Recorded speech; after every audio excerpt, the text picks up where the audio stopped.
Oui, Bitcoin est sous pression ce lundi matin, mais c'est absolument pas le moment de paniquer. Je vais t'expliquer pourquoi ici dans cette vidéo.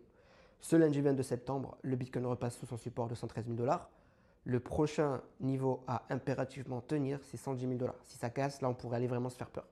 Pendant ce temps, on voit que la Fed aux États-Unis a quand même boosté le marché des actions avec ses annonces de baisse de taux, puisque le Russell 2000, le SP500 font des records historiques. De son côté, l'or fait aussi un nouveau sommet ce matin à 3 715 dollars l'once. Mais du côté du Bitcoin, septembre est de toute façon un mois qui est compliqué.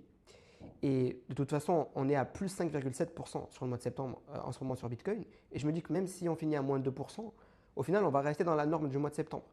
Et à côté de ça, le mois d'octobre arrive. On sait que 10 des 12 derniers mois d'octobre ont été plus que positifs pour les cryptos.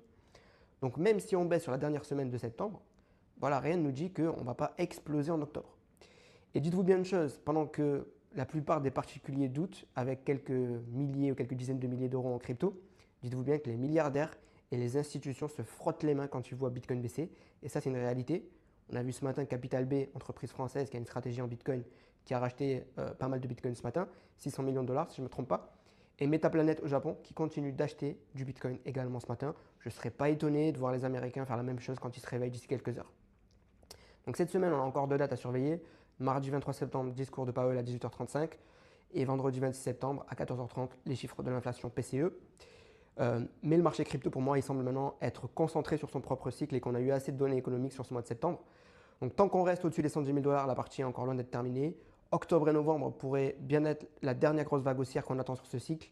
Donc oui, la semaine est inconfortable, mais rappelle-toi, les sommets de marché se font dans l'euphorie et non pas dans le pessimisme. Et aujourd'hui, on est dans le pessimisme. Quand tu regardes cette enquête sur les investisseurs américains par rapport à la bourse, même si on est à des niveaux de record historiques, les investisseurs sont pessimistes. En tout cas, il y a plus de pessimistes que d'optimistes. Et donc, ça prouve pour moi qu'il reste encore pas mal d'upside sur cette fin d'année. Je te recommande de rester branché par rapport à l'actualité crypto en ce moment, c'est super important, on est sur une phase critique du cycle et tu peux le faire en rejoignant mon groupe Telegram où je te partage toutes les infos crypto chaque jour en temps réel et surtout je te fais des messages vocaux pour te donner mes conseils d'investisseurs crypto depuis 2018. On est plus de 8700 personnes dans ce groupe donc si tu veux rejoindre, le lien se trouve dans ma bio, c'est 100% gratuit et je te dis à bientôt.